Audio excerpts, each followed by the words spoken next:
Hi friends, तुम्हा सर्वांचं माझ्या चॅनलवरती खूप मनापासून स्वागत आहे. आज आपण पाहणार आहोत हिरव्या टमाटरची भाजी किंवा तुम्ही त्याला चटणीसुद्धा म्हणू शकता. खूप वेगळ्या पद्धतीने सांगणार आहे.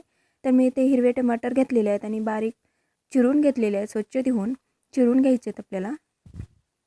त्यानंतर एक कांदा घेतलेला आहे, तो पण मी मीडियम साईजचा चिरून घेतलेला आहे, म्हणजेच काप करून घेतलेला आहे.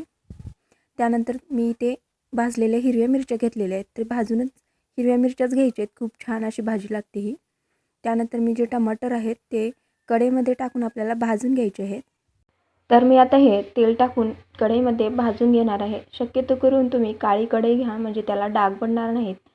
तर पांढरी कढई घेतलात तर त्याला डाग पडतील, म्हणून नॉनस्टिकची किंवा लोखंडाची कढई असेल तर तुम्ही ते कढई वापरू शकता.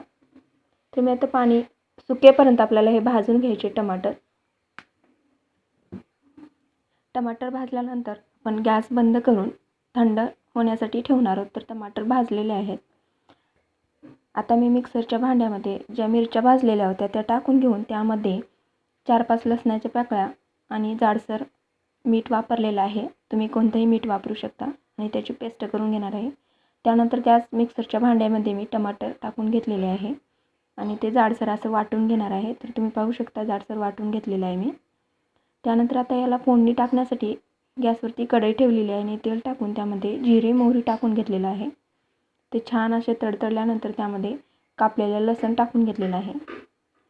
लसूण छान लालसर झाल्यानंतर त्यामध्ये आपण कांदा टाकून घेणार आहोत. लाल होईपर्यंत आपल्याला कांदा परतून घ्यायचा आहे. त्यानंतर आपण यामध्ये थोडीशी कोथिंबीर टाकून घेतलेलं आहे. कोथिंबीर परतून घेतल्यानंतर आपण यामध्ये हिरव्या मिरचीचा ठेचा टाकून 1 सेकंदवर आपण परतून घेणार आहोत.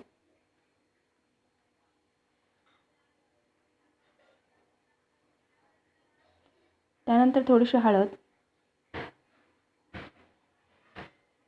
त्यानंतर आपण टमाटरचा जो जाडसर पेस्ट बनवलेला होता ते टाकून परतून घेणार आहोत. एकत्र छानपैकी मिक्स करून घ्यायचं आहे. ते सर्व मिक्स झालेलं आहे. त्यानंतर यामध्ये मी जाडसर असं शेंगदाण्याचे 1 चमच कूट टाकून घेणार आहे. आता हे सर्व मिक्स करून घ्यायचं आहे व्यवस्थितपणे आणि त्यावरतून थोडीशी बारीक चिरलेली कोथिंबीर टाकून घेणार आहे आणि झाकून लावून 2 ते 3 मिनिटासाठी आपल्याला वाफवून घ्यायचं आहे.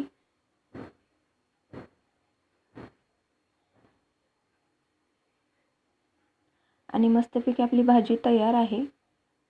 जर माझी ही रेसिपी तुम्हाला आवडली असेल तर नक्की ट्राय करा तुम्ही एकदा. खूप छान अशी लागते. आणि जर आवडली असेल तर लाईक, शेअर आणि माझ्या चॅनलला सबस्क्राईब केलेलं नसाल तर सबस्क्राईब करून घ्या आणि बाजूचं बेल बटन बी दाबा, म्हणजे माझे नवीन जे रेसिपीज येतात ते तुम्हाला त्याचं नोटिफिकेशन मिळेल. चला तर मग भेटूया अशाच पुढच्या नवीन रेसिपीमध्ये. तोपर्यंत धन्यवाद. Bye bye.